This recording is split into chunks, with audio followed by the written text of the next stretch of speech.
16-year-old killed when log falls on him during football drill. A high school football player lifting a large log with teammates as part of a Navy SEAL-style drill was hit in the head by the log and died Thursday, raising questions about adapting such military training to young athletes.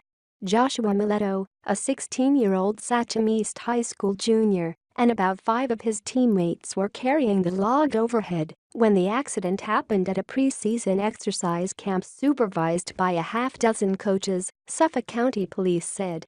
The 5'6", 134-pound wide receiver and defensive back was declared dead later at a hospital. Sachem East graduate Carlin Schlettern, who played football as a junior, said carrying the log, about 12 feet (3.7 meters) long and the diameter of a utility pole, was a team-building exercise. "It's very big. It's like a tree, and it's a challenge for people who weightlift," he said. 5 or 6 people do it at once.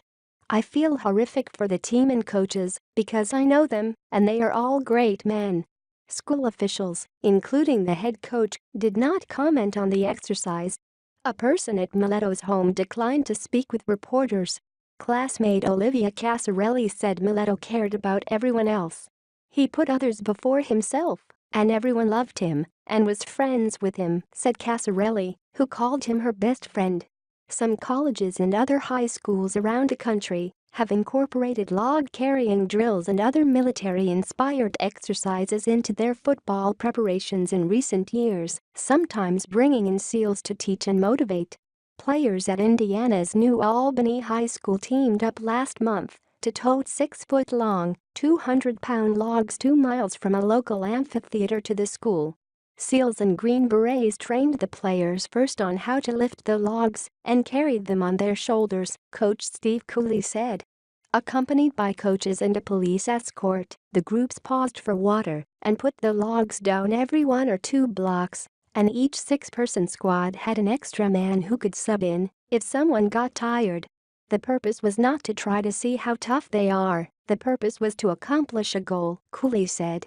It was very rewarding for all of us. But after Mileto's death on Thursday, sports safety expert Douglas Casa questioned the wisdom of having teenagers perform an exercise that involves carrying a heavy object, and that was developed for Navy SEALs, who are potentially a very different clientele.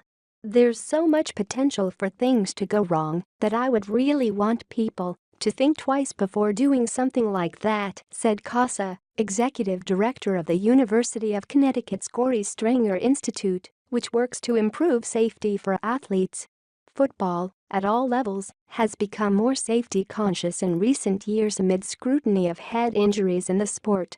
In college football, for instance, the NCAA this year barred the 2-a-day contact practices that coaches once used to toughen up their teams in the preseason, though many teams had ended them already.